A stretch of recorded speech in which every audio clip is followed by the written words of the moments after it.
ये सत्य है कि एक दिन सबको मरना है, परंतु ये सत्य जानते हुए भी सबको अमर रहना, सदा जीवित रहना है। आप भी सदा जीवित रहना चाहते होंगे, अपने संतान और उनकी संतान को आनंद करते देखना चाहते होंगे, अपना व्यापार बढ़ते देखना चाहते होंगे। परंतु बड़े बड़े ज्ञानियों ने तो यही कहा है कि कोई भी अमर नहीं, किसी ना किसी रूप में कोई रोग, विनाश या मृत्यु आपको पकड़ ही लेंगे, है ना? परंतु यदि मैं आपसे कहूं कि आप अमर हो सकते हो, आप सदा जीवित रह सकते हो, तो क्या आप मेरा विश्वास करेंगे? नहीं? जानते हैं ये दिया क्या कर रहा है? ये दिया अमर हो रहा है। अपनी लौ से अनेक दिए जलाए। हां, कुछ समय पश्चात ये स्वयं बुझ जाएगा, परंतु अपना प्रकाश जीवित रखेगा। और यही सीधा सा रहस्य है अमर होने का, क्योंकि दीपक का अस्तित्व उसके प्रकाश से है। प्रकाश नहीं तो दीपक समा, और यदि प्रकाश जीवित रहेगा तो दीपक का लक्ष्य पूर्ण हो जाएगा।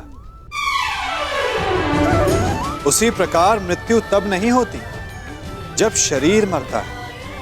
मृत्यु तब होती है जब हमारी सोच, हमारी विचारधारा, हमारा ज्ञान, हमारा सम्मान मर जाता है।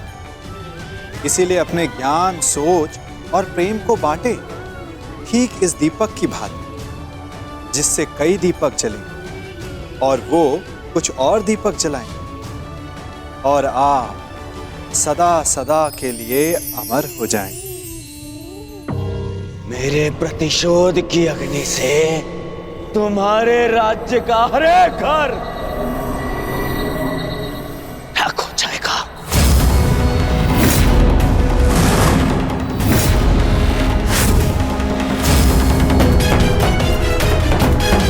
दुर्योधन शांत, चलो यहां से।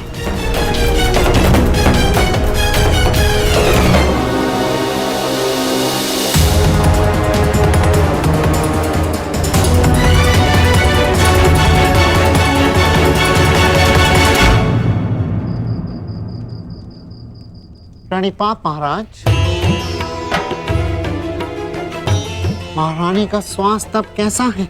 भाई खोने की पीड़ा है कंक, जाते जाते ही जाएगी। अभी अपने कक्ष में विश्राम कर रही है।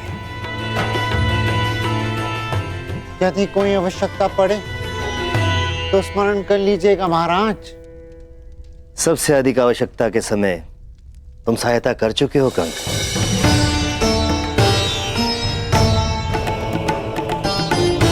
तुमने ठीक ही कहा था। मैं कीचक के नहीं, संशय के दबाव में था। एक राजा और एक पिता को उसका कर्तव्य स्मरण कराने के लिए धन्यवाद कंक। मुझे मेरा खोया हुआ आत्मविश्वास लौटाने के लिए धन्यवाद। क्षमा कीजिएगा महाराज, समय सावधान रहने का है।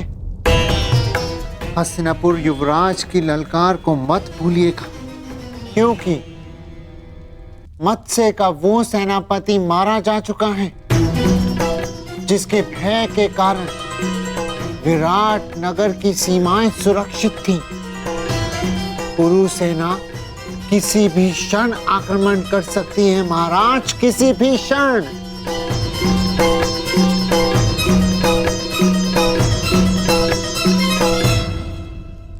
ठीक कहा कंक तुमने, सच में संकट की घड़ी आ गई है।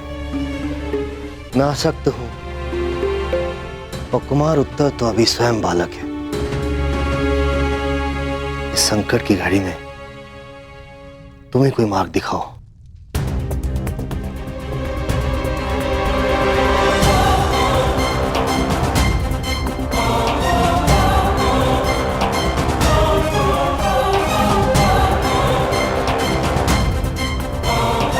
आक्रमण होने की दशा में मार्ग तो केवल युद्ध ही है महाराज।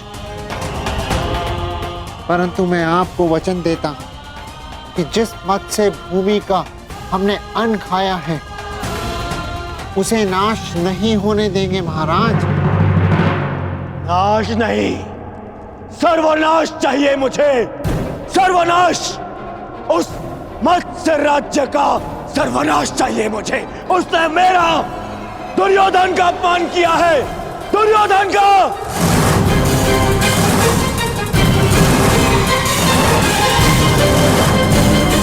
उस अपमान का कारण स्वयं तुम हो दुर्योधन। अतिथि की मर्यादा तुमने भंग की है।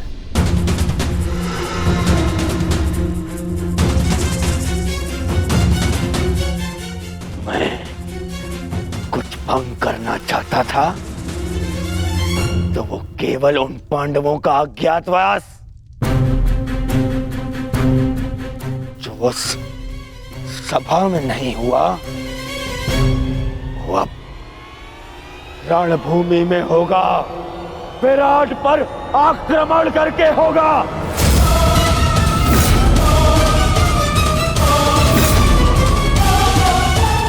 मूर्खता से पूर्ण प्रलाप बंद करो दुर्योधन।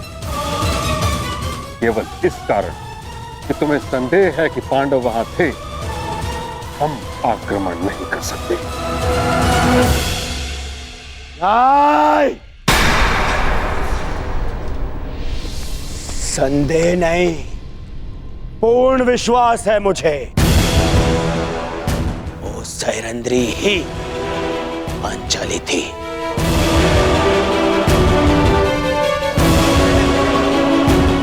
अब मामा श्री से पूछ लीजिए, गढ़ से पूछ लीजिए, वो भी वहां उपस्थित थे। सर्वप्रथम तुम मुझे उत्तर दो, क्या तुमने पांडवों को देखा? क्या तुमने पांचाली को देखा?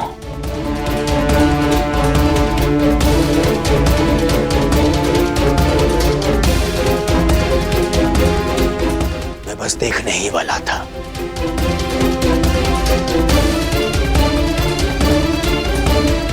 ठीक, नहीं देख पाया, परंतु उसका अर्थ ये नहीं कि वो वहां नहीं है।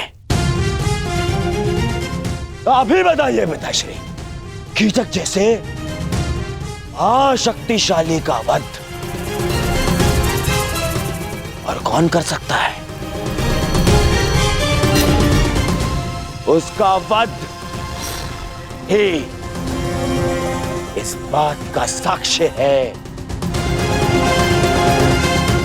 कि भीम वहां उपस्थित था।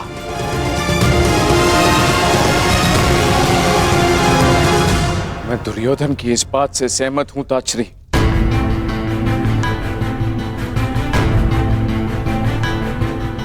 महाराज, कड़ी धूप में हमें आभास होता है कि दूर कहीं जल है, परंतु पास जाने पर ज्ञात होता है कि वह हमारा भ्रम था। वह मृग तृष्णा थी। दुर्योधन भी मृग तृष्णा का रोगी है।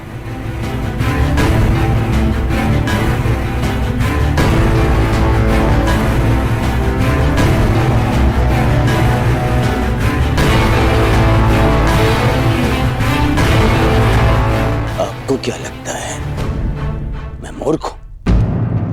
शत्रुता के कारण समस्त राज्य को युद्ध की अग्नि में जो झोंक दे वो मूर्ख नहीं है तो और क्या है?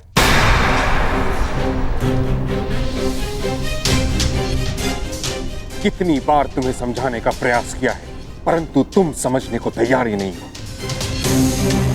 पांडवों से बैर के कारण कब तक हस्तिनापुर को कलंकित करते रहोगे तुम?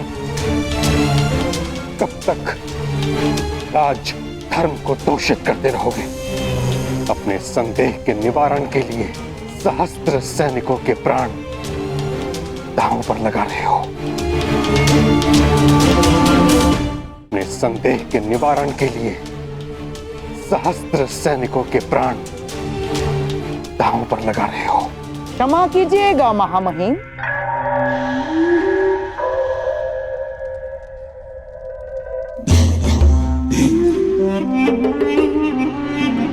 परंतु मनुष्य के निर्णय लेने के पीछे केवल दो ही तो कारण होते हैं,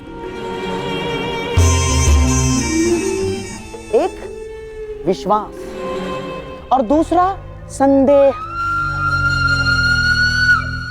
आपको संदेह था महाराज धृतराष्ट्र की योग्यता पर, इसीलिए आपने महाराज धृतराष्ट्र के भाई महाराज पांडु को राजा बना दिया।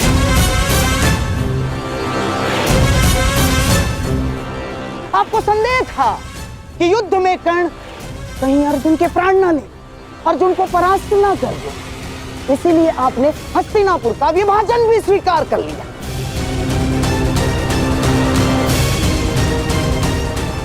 आपको संदेह था कि द्यूत सभा में आपके प्यारे पांडवों के साथ कोई छल ना हो जाए, इसीलिए आपने नियम बनाए।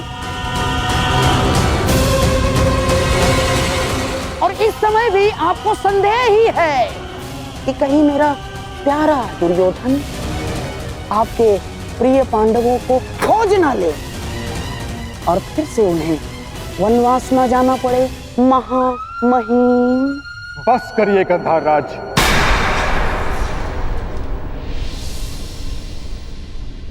आप ही हैं जो सदैव दुर्योधन का मन कुलुषित करते रहते हैं। कभी समझाया है आपने इसे कि एक सैनिक जब मृत्यु को प्राप्त हो जाता है तो कैसे उसका परिवार धीरे धीरे वर्षों तक मरता रहता है।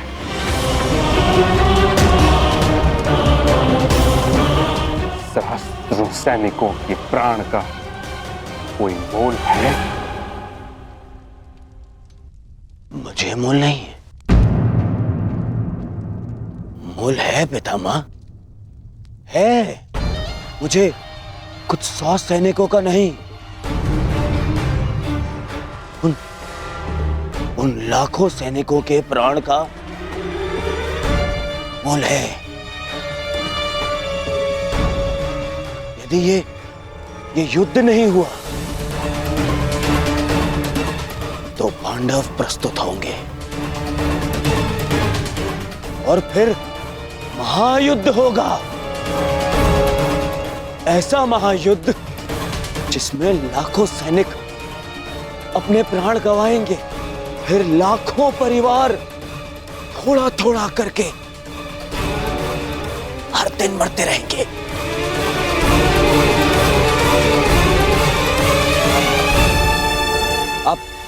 आप ही बताइए पिताश्री, क्या मैं अनुचित कह रहा हूं?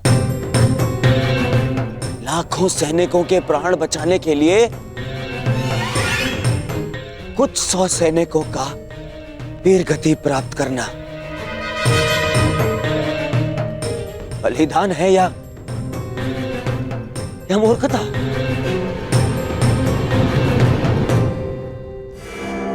मैं तो कहता हूं कि विराट पर आक्रमण करके पांडवों का अज्ञातवास भंग करना ही नीति है।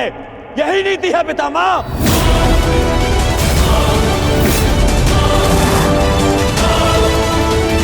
पुत्र दुर्योधन, विचार करो, पांडव तुम्हारे साथ कैसे युद्ध करेंगे? द्वारका सहित आधा भारत तुम्हारी संधि में है और शेष पर तुम दिग्विजय प्राप्त कर चुके हो। संधियां तो टूटने के लिए ही होती हैं पितामह।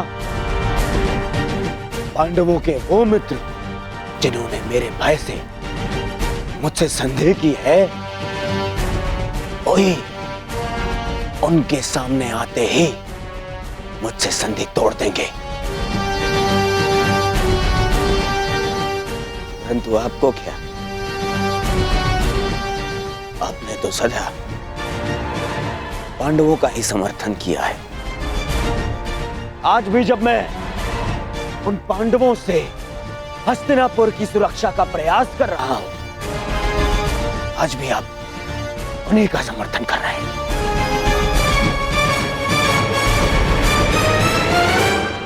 क्या तुम्हें विश्वास है कि पांडव विराट नगर में हैं? उतना ही जितना इस बात पर है कि आप हस्तिनापुर के राजा हैं।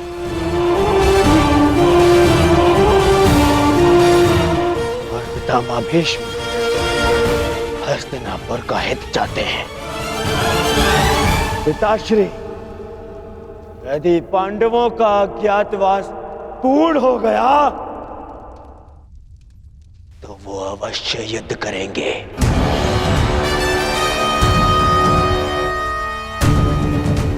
और ये युद्ध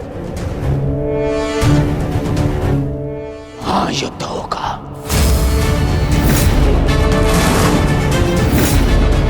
महाभारत होगा, जिसमें महाविनाश होगा।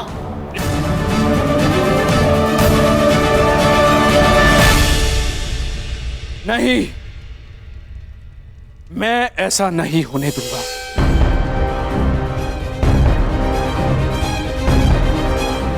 यदि विराट पर हमला करने से ये महायुद्ध, ये महाविनाश टल सकता है,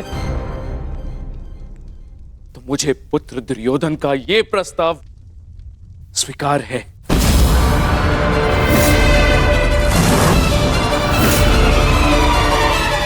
परंतु ये हस्तिनापुर के राजा का आदेश है। हस्तिनापुर विराट पर आक्रमण करेगा।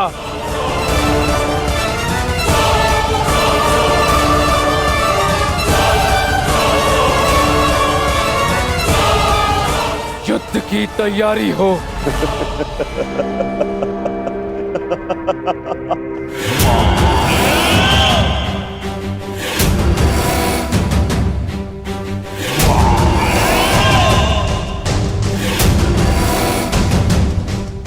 समय आ गया है मित्र। अर्जुन से तुम्हारा अधूरा द्वंद्व अब पूर्ण होगा।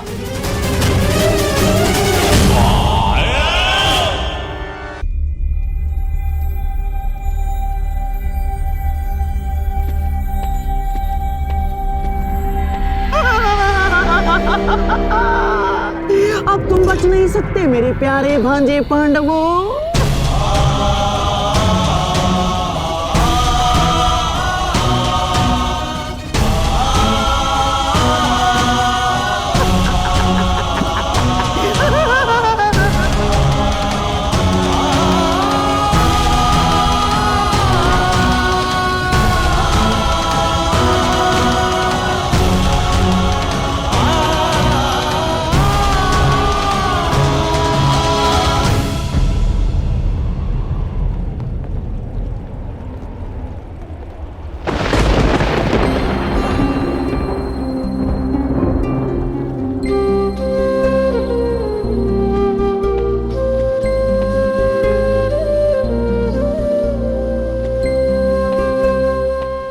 माताश्री,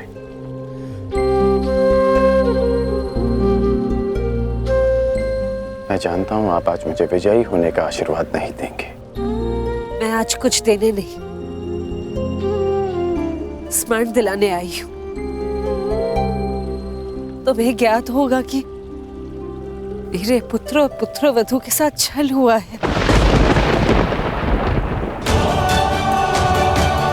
जो इंद्रप्रस्थ के सम्राट थे, वो पिछले 12 वर्ष से वन में भटक रहे।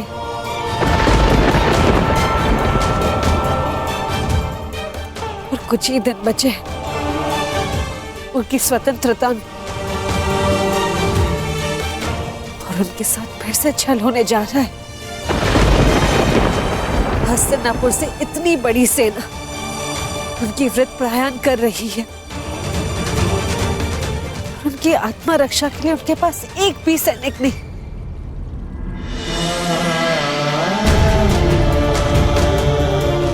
मुझे पूर्ण विश्वास है कि तुम मेरे पुत्रों के साथ एक और अन्याय नहीं होने दोगे। मैं तुम्हें स्मरण दिलाने आई हूँ कि माताश्री,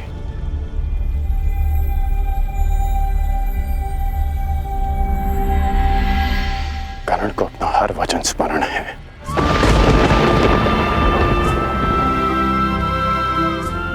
मैंने युवराज दुर्योधन के लिए शस्त्र उठाने का वचन दिया है,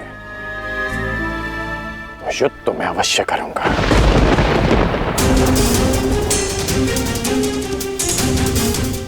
परंतु मैंने एक और वचन दिया है कि आपके पुत्र अज्ञातवास पूरा करेंगे, और ये वचन भी मैं अवश्य पूरा करूंगा।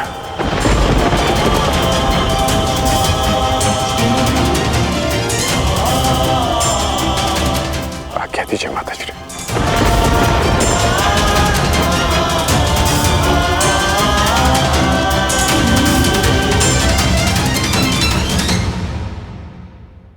आप किसे मित्र मानते हैं? उसे जो आपसे मीठा बोले, और शत्रु किसे मानते हैं? उसे जो आपसे कड़वा बोले?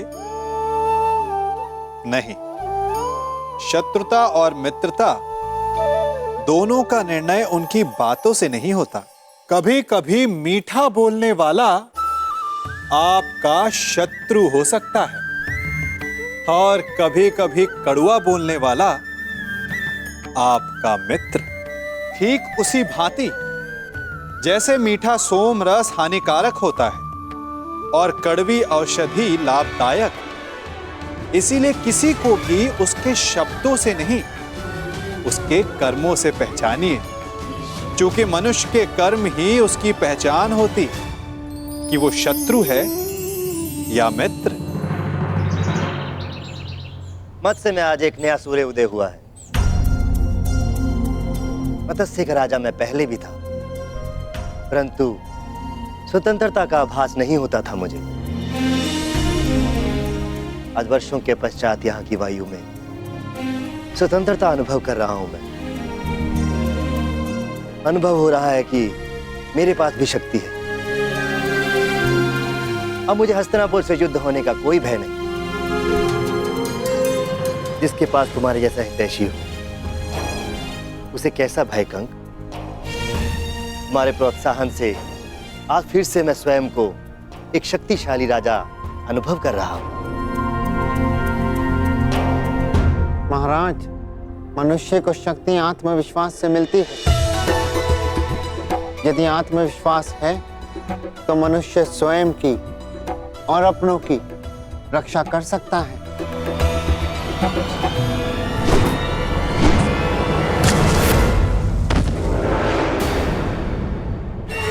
सावधान, आक्रमण हुआ है। तुम्हारा भाई उचित था कंक। प्रतीत होता है कि हस्तिनापुर ने आक्रमण कर दिया।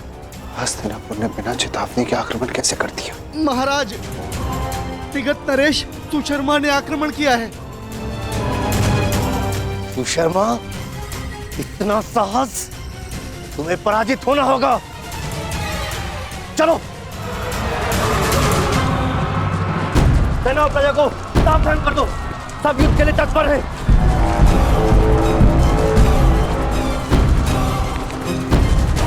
ये जानते हुए भी कि मत्स्य दुर्योधन का मित्र राज्य है, सुशर्मा ने आक्रमण का साहस किया।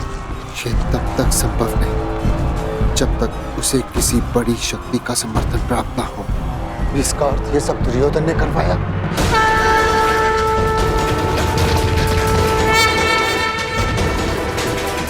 दुर्योधन! युवराज, सतर्क ध्वनि का स्वर सुन रहे हैं आप? हमें उन्हें बताना होगा कि हम मत्स्य पर आक्रमण करने नहीं आए। हमें केवल पांडव चाहिए।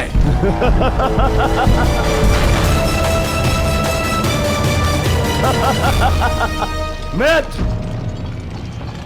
उनका सतर्क होना स्वाभाविक है, क्योंकि विराट पर आक्रमण हो चुका है।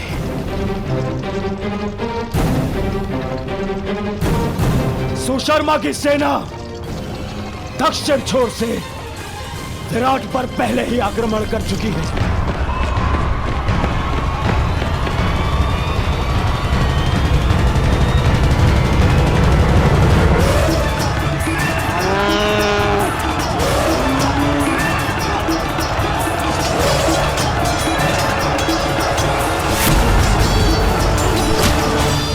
इस योजना के विषय में हमें बताना तुमने उचित नहीं समझा दुर्योधन। मैं हस्तिनापुर का युवराज हूं। मुझे अपनी हर एक योजना सबको बताने की आवश्यकता नहीं है। आज पांडवों के अज्ञातवास का अंतिम दिवस है। विराट नगर के दक्षिण द्वार पर सुशर्मा ने आक्रमण किया है।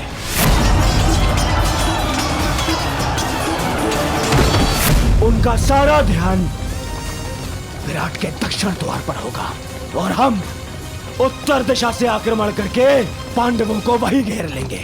ये नीति के विरुद्ध है। जो राज्य पहले से ही युद्ध में व्यस्त हो उस पे इस प्रकार आक्रमण करना छल है। ये छल नहीं है, क्योंकि सुशर्मा हस्तिनापुर का ही सहयोगी है। मुझे किसी भी मूल्य पर उन पांडवों को सूर्यास्त से पूर्व पकड़ना है।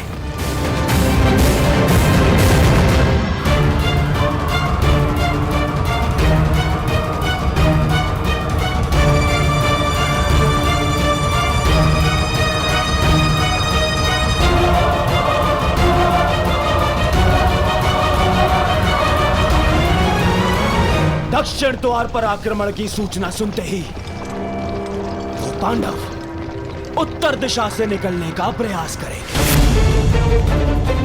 उत्तर द्वार उस दिशा में चले। परंतु उन्हें इस बात का भान तक नहीं होगा कि उनका अज्ञातवास भंग करने के लिए हम वहां पहले से ही उपस्थित होंगे। पहले से ही।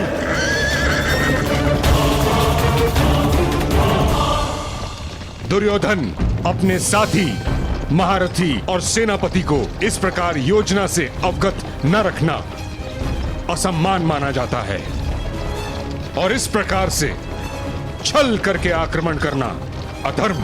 मैं आपको साथ केवल इसलिए लाया हूं पितामह, ताकि आप सब इस बात के साक्षी हो सके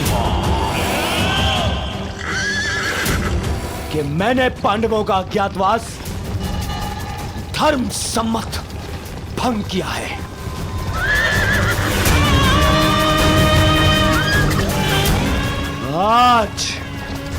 आज वो पांडव यहां से यहीं से वन में जाएंगे अगले 12 वर्ष के वनवास के लिए। चलो सारथी, गति बढ़ाओ, आगे बढ़ो। मामाश्री, आपको अपनी योजना पर विश्वास है ना? मुझे पूर्ण विश्वास है दुर्योधन। पांडव विराट नगर से बाहर निकलने के लिए उत्तरी द्वार का ही प्रयोग करेंगे। देख लेना तुम।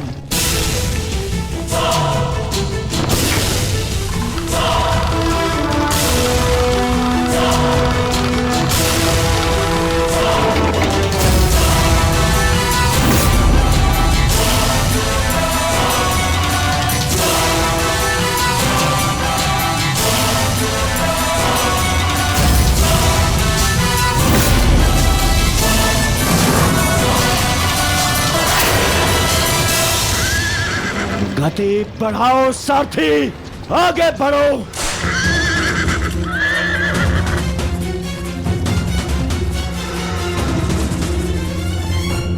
बस सूर्यास्त की देर है, उसके पश्चात हमारा अज्ञातवास संपन्न। ज्येष्ठ शीघ्र ही यहाँ पहुंचते होंगे, उसके पश्चात हम यहाँ से निकल जाएंगे।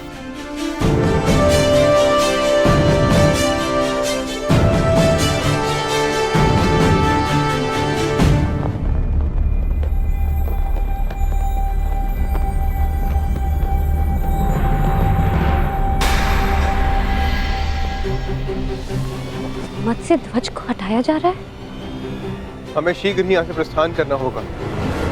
नहीं,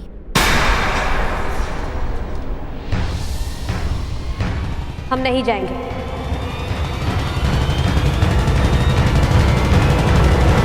परंतु क्यों? क्योंकि जब हमें 1 वर्ष का अज्ञातवास बिताने के लिए स्थान की आवश्यकता थी, हमने यहाँ पर शरण ली, यहाँ का अन्न खाया है हमने। और आज जब विराट नगर को हमारी सहायता की आवश्यकता है, तो क्या यहाँ से जाना उचित होगा? ये क्या कह रही हो पांचाली? वही जो सत्य है और वही जो मैं तुम सबसे कहना चाहता हूं। यदि विराट नगर में हमें छिपने का स्थान नहीं मिलता तो अब तक हम सब पकड़े जाते और फिर से वनवास काट रहे होते। ये समय विराट राज का ऋण चुकाने का। परंतु ज्येष्ठ, उन्होंने हमें पहचान कर सहायता नहीं की थी, उन्होंने हमें काम पर रखा।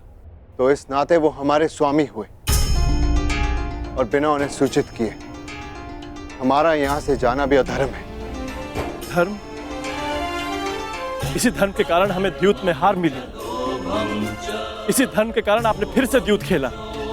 परंतु अब नहीं ज्येष्ठ, केवल एक बार हमारी बात मान लीजिए। पांचाली के खुले काले केशों को देखिए, उस प्रतिज्ञा का स्मरण कीजिए जो हम सब ने मिलकर ली थी। अज्ञातवास पूर्ण होने के पश्चात हम विराट नगर को फिर से मुक्त करा लेंगे ज्येष्ठ। परंतु उस कलंक से स्वयं को कैसे मुक्त करेंगे आर्य, कि अपने सहायक को संकट की घड़ी में अकेला छोड़ाए हम? यदि जाना है तो जाकर एक बार विराट राज से कह देते। उनको बताना पड़ेगा कि हम पांडव, वीर पांडुपुत्र कायरों की भांति जा रहे हैं।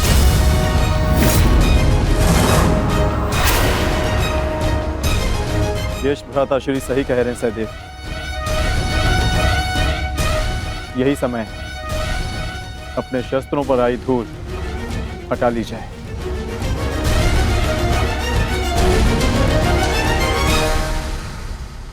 छोड़ो, छोड़ो मुझे, छोड़ो, छोड़ो, छोड़ो मुझे। मैं यहाँ से नहीं जाऊंगी। अपने पिता, अपने नगर को छोड़ के मैं नहीं जाऊंगी। परंतु महाराज को बंधक बना लिया गया है और मेरा कर्तव्य है आपको सुरक्षित स्थान पर पहुंचाना राजकुमारी जी।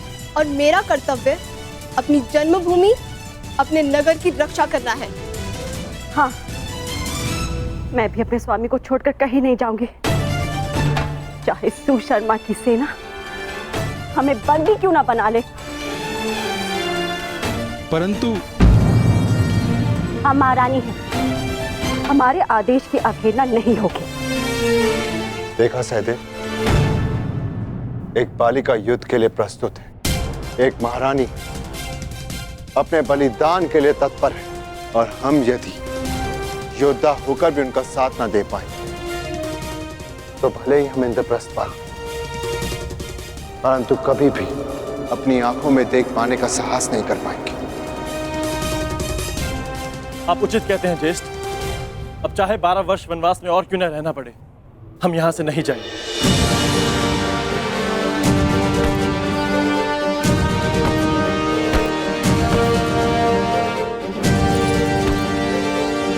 भयभीत होने की कोई आवश्यकता नहीं है माताश्री, मैं आपकी रक्षा करूंगा। मेरे होते हुए राज्य पर कोई कुरुदृष्टि नहीं रख सकता। कहां प्रयाण की तैयारी कर रहे हैं युवराज? युद्ध के लिए। ज्ञात है ना, मेरे पिताश्री को शत्रुओं ने बंदी बना लिया है। मैं एक योद्धा हूं, मैं युद्ध करूंगा उनसे, विराट नगर का मान बचाऊंगा। क्षमा चाहती हूँ युवराज, आप अभी बालक हैं, युद्ध कैसे लड़ेंगे? क्यों? संकट के समय में राज्य की रक्षा करना तो युवराज का धर्म है। मेरे पिता मत्स्य राज अभी संकट में, और पुत्र और युवराज होने के नाते ये मेरा कर्तव्य है। निसंदेह युवराज, ये आपका धर्म है, परंतु आपका सुरक्षित रहना भी अत्यंत आवश्यक है। और सेना की एक टुकड़ी महाराज की रक्षा के लिए भेजी जा चुकी है। सेना नहीं, योद्धा की आवश्यकता है। मैं युद्ध करूंगा उनसे। माताश्री, आप ही मुझे बताइए, क्या मेरा जाना अनुचित है? हमारे राज्य पर आक्रमण हुआ और हम ऐसे ही बैठे रह सकते हैं? तुम उचित कह रहे हो पुत्र, परंतु महारानी की जय हो। नगर के उत्तरी छोर से भी शत्रुओं ने आक्रमण कर दिया है।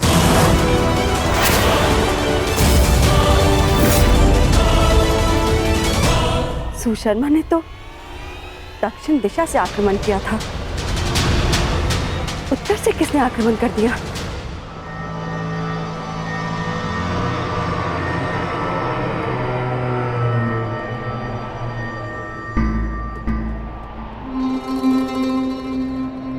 अब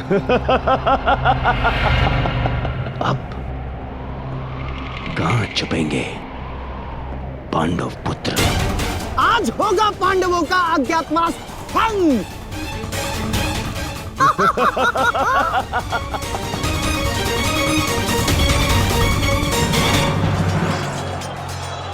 ये तो मवेशी को ले आ रहे हैं।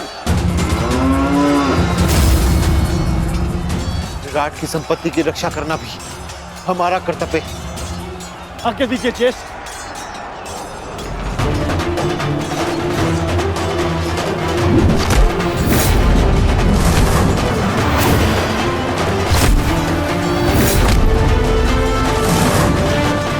मुझे विश्वास है नकुल और सहदेव इस ओर संभाल लेंगे। हमें शीघ्र ही विराट राज को खोजकर उन्हें मुक्त कराना होगा। भीम, वो रे विराट राज, शीघ्रता करो। बड़ा विराट राजा बनता था, कीचक ही तुम्हारी शक्ति थी। उसके बिना तू एक बूढ़ा हारा पुरुष है विराट राज।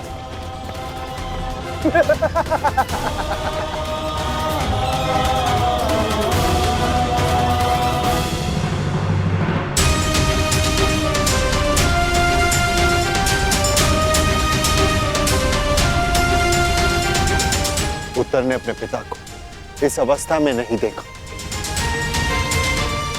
यह श्रेयस्कर हुआ।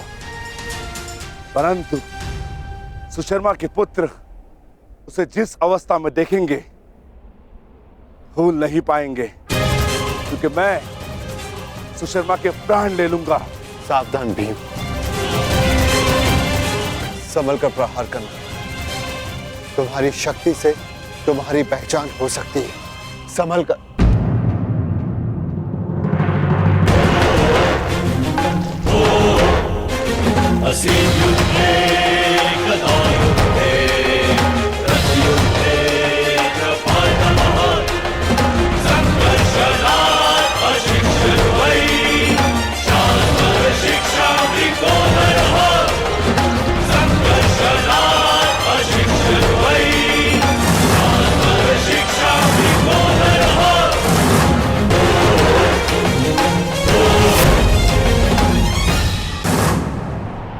सावधान सुशर्मा, मैं तुम्हें चेतावनी देता हूं कि महाराज को मुक्त कर दो, अन्यथा।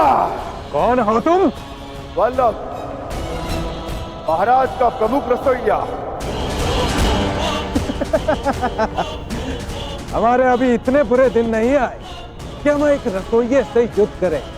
वैसे अब तुम हमारे लिए भोजन बनाने का अभ्यास कर लो, क्योंकि अब हम यहाँ के नए राजा हैं। सैनिकों, बंदी बना लो इसे।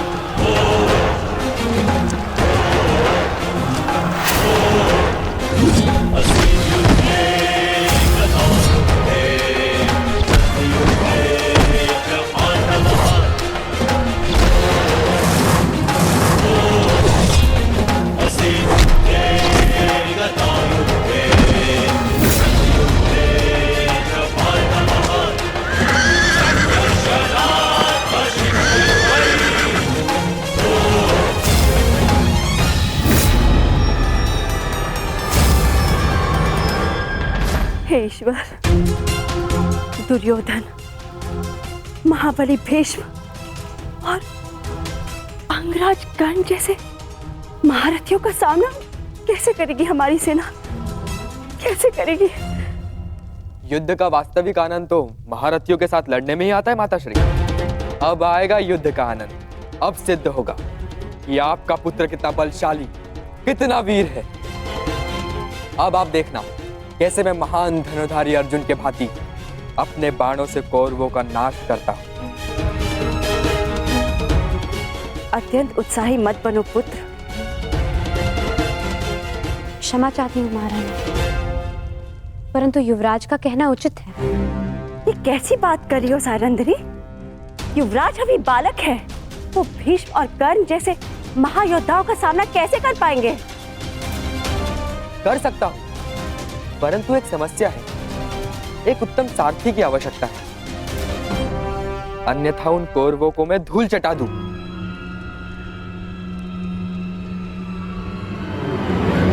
प्रतीक्षा किस बात की युवराज?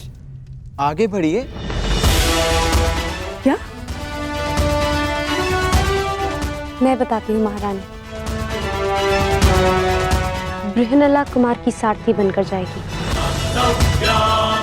क्या? बृहनला एक किन्नर मेरी सारथी बनेगी? अरे ये नृत्यशाला नहीं, युद्ध भूमि है, युद्ध भूमि। वीणा की तार और अश्वों की रास में बहुत अंतर होता है। वहां मृत्यु तांडव करती है। सैरेंद्री, तुम इतना मूर्खतापूर्ण सुझाव कैसे दे सकती हो? कुमार, आपने महान धनुर्धर अर्जुन का नाम लिया, इसी कारणवश मैंने बृहनला को आपकी सारथी बनाने का सुझाव दिया, क्योंकि एक समय पर बृहनला अर्जुन की सारथी रह चुकी। क्या? ये अर्जुन की सारथी? विश्वास नहीं होता।